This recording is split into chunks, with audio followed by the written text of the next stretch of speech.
Un minuscule lionceau se tenait dans une solitude absolue, au séjour de l'obscurité infinie de l'Afrique, guettant tremblement une proie incessante. Sa mère n'était pas là. Ses frères et sœurs avaient disparu.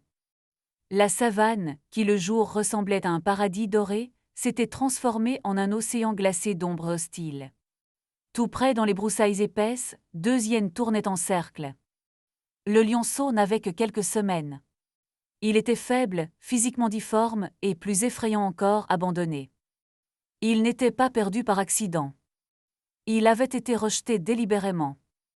Dans la nature sauvage, où la survie dépend de la vitesse et de la force, Ron était devenu un fardeau que la troupe avait décidé d'abandonner. Pourtant, cette fragile créature tremblant accomplirait un jour ce qu'aucun membre de sa famille n'aurait pu imaginer. Il les sauverait tous. Dès son premier souffle sur les plaines ensoleillées de la Zambie, Ron mena un combat qu'il n'avait pas choisi.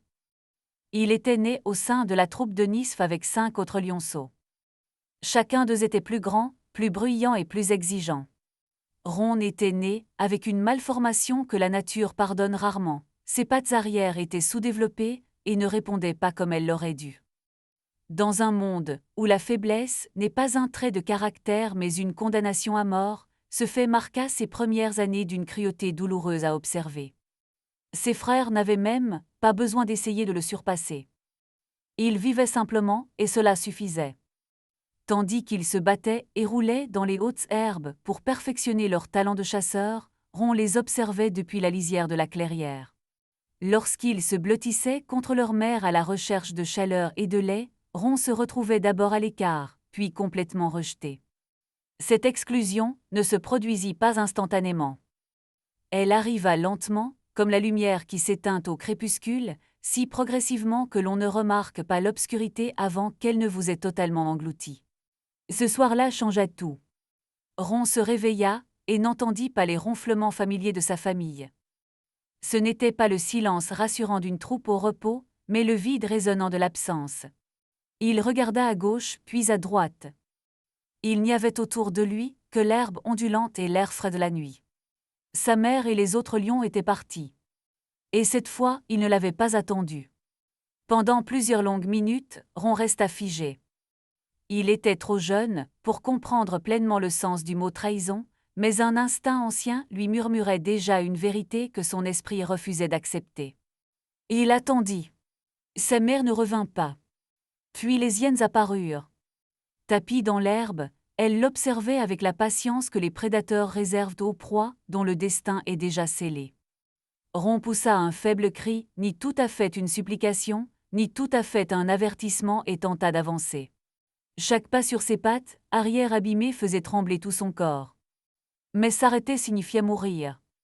Il s'enfonça dans l'obscurité en continuant à appeler.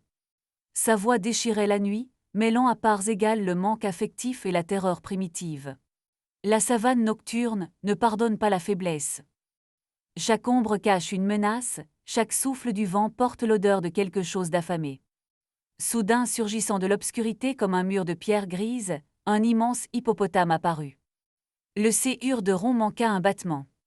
Mais le géant, énorme et calme, regarda le petit lionceau avec quelque chose qui ressemblait à de l'indifférence. Il n'y avait en lui ni malveillance ni agressivité.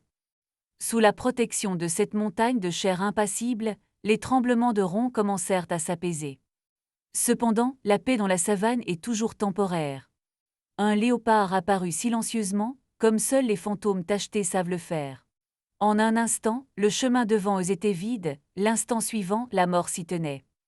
Ron se figea. Chaque muscle de son corps se tendit. La peur était si écrasante que le monde se réduisit à un unique point d'horreur. Puis l'impossible se produisit. L'hippopotame fit un pas en avant. Le léopard, évaluant ses chances face à un adversaire 10 fois plus imposant que lui, se détourna et disparut dans la nuit. Ron se retrouva seul une fois de plus, tremblant aux côtés de son protecteur involontaire. Vivant uniquement par miracle, il poursuivit sa marche dans l'obscurité, guidé seulement par le désespoir. Bientôt, il entendit un son qui ouvrit une petite fenêtre d'espoir, le grondement sourd de jeunes lions quelque part devant lui. Il se dirigea vers eux comme un noyé, s'accrochant au moindre objet flottant. Mais l'espoir, comme Ron allait bientôt l'apprendre, peut être la forme la plus raffinée de la cruauté. Les jeunes mâles d'une troupe étrangère ne l'acceptèrent pas. Ils l'encerclèrent, le bousculèrent de leurs pattes et transformèrent sa souffrance en divertissement. Pour eux, ce lionceau blessé et boiteux n'était qu'un jouet vivant. Poussé à la folie par la faim et l'épuisement, Ron commit une erreur déchirante. Il s'approcha de l'un des grands mâles et se blottit contre lui, le prenant dans son délire pour sa mère. La réponse fut immédiate et brutale. Les coups s'abattirent sur ses pattes déjà meurtries. Chaque frappe de leurs lourdes griffes envoyait des vagues de douleur à travers son corps fragile. Il semblait que ce serait la fin de l'histoire de Ron. Entouré, battu, trop épuisé pour fuir et trop brisé pour résister. Mais soudain, le chaos fut transpercé par un autre son. Un grondement bas, féroce, immédiatement reconnaissable. Sa mère! Elle apparut à la périphérie du cercle avec une telle majesté et une telle fureur que les jeunes mâles reculèrent aussitôt. Elle poussa un unique rugissement d'avertissement, puissant comme le tonnerre, et en quelques secondes les bourreaux se dispersèrent. Elle s'approcha de Ron, qui vacilla jusqu'à elle et effectua ses derniers pas avant de se presser contre son flanc chaud avec un désespoir impossible à décrire. À cet instant, il n'avait rien prouvé. Il était toujours le petit lionceau mutilé que la troupe avait autrefois abandonné. Mais il était vivant. Et il n'était plus seul. Les jours suivants ne furent pas plus faciles. La nature ne connaît aucune pitié, même après les retrouvailles les plus émouvantes. La troupe se déplaçait constamment, et Ron, avec ses pattes malades, peinait à suivre. Sa mère, partagée entre son instinct maternel et la dure logique de la survie, gardait ses distances. Lorsqu'il cherchait du lait, elle se détournait souvent. Lorsqu'il essayait de réduire l'écart pendant les longues marches, la troupe accélérait simplement. Il faisait partie du groupe, mais restait en marginal. Présent mais invisible. Le message était clair. Suis le rythme ou tu seras abandonné une nouvelle fois. L'épreuve décisive survint lors d'une traversée de rivière. La troupe franchit facilement les eaux peu profondes. Mais lorsque Ron atteignit la rive, le niveau de l'eau avait monté. Ce qui était un simple gué était devenu un piège. Il resta coincé entre des rochers tandis que le courant menaçait de l'emporter.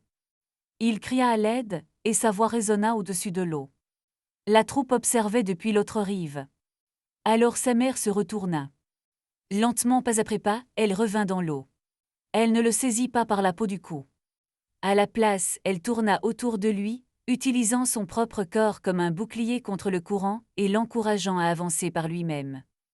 Cela demanda une immense patience et un temps précieux dont la troupe ne disposait pas. Mais elle le fit. Lorsque Ron atteignit enfin la terre ferme et se blottit contre sa mère, quelque chose changea. Non pas dans le monde autour de lui, mais en lui-même. Ce jour-là, il cessa d'être une victime. Les mois passèrent puis les années. Le lionceau abandonné à la mort était devenu un jeune lion impossible à ignorer. Ses pattes lui faisaient encore mal lors des nuits froides. Son corps était couvert de cicatrices, chroniques de chaque combat et de chaque chute. Mais dans ses yeux brillait quelque chose que les autres n'avaient pas, une profondeur et une résilience inébranlables. Ceux qui avaient grandi en sécurité dans la troupe étaient forts physiquement. Ron, lui, était fort d'esprit. Lorsque la sécheresse ravagea la savane et que les proies disparurent, la troupe de Nisp se retrouva au bord de la famine. Ce fut Ron qui mena ses frères à travers la rivière vers un territoire ennemi. Quand 9 hyènes les encerclèrent dans l'obscurité et que les autres lions commencèrent à reculer, Ron resta ferme. Non par témérité, mais parce qu'il refusait profondément d'abandonner ce qu'il aimait, comme lui-même avait été abandonné autrefois. Et lorsqu'un vieux buffle se sépara du troupeau durant une chasse désespérée, quand la troupe avait besoin d'un chef capable de charger sans hésitation. Ron était déjà en mouvement. La chasse fut longue et féroce, mais elle se termina par une victoire. La troupe put manger. Mais plus important encore que la nourriture fut la reconnaissance. Ron se tenait désormais au centre du cercle, et non plus à sa périphérie. Le lion à qui personne n'avait réservé une place au soleil s'en était créé une lui-même. Il avait traversé seul l'obscurité. Il avait été battu par des étrangers et ignoré par les siens. Il avait survécu à des rencontres avec des léopards, des crocodiles et des hyènes. Il avait enduré la plus terrible des épreuves, la solitude de celui qui n'est pas désiré par sa propre famille. Et il l'avait fait sans amertume, sans cruauté. Avec une volonté calme et obstinée que l'on remarque rarement avant qu'elle ne devienne la seule chose empêchant le monde de s'effondrer. Ron ne devint pas un grand lion parce que le monde avait été gentil avec lui. Il devint grand parce qu'il ne permit jamais à la cruauté du monde d'avoir le dernier mot sur son destin. La troupe qu'il avait autrefois laissé trembler dans l'obscurité le suivait désormais à travers la savane vers de nouvelles terres, vers un avenir meilleur. Le roi lion avait trouvé sa place, non parce qu'elle lui avait été accordée par droit de naissance, mais parce qu'il n'avait jamais cessé d'avancer vers elle, pas après pas, malgré la douleur.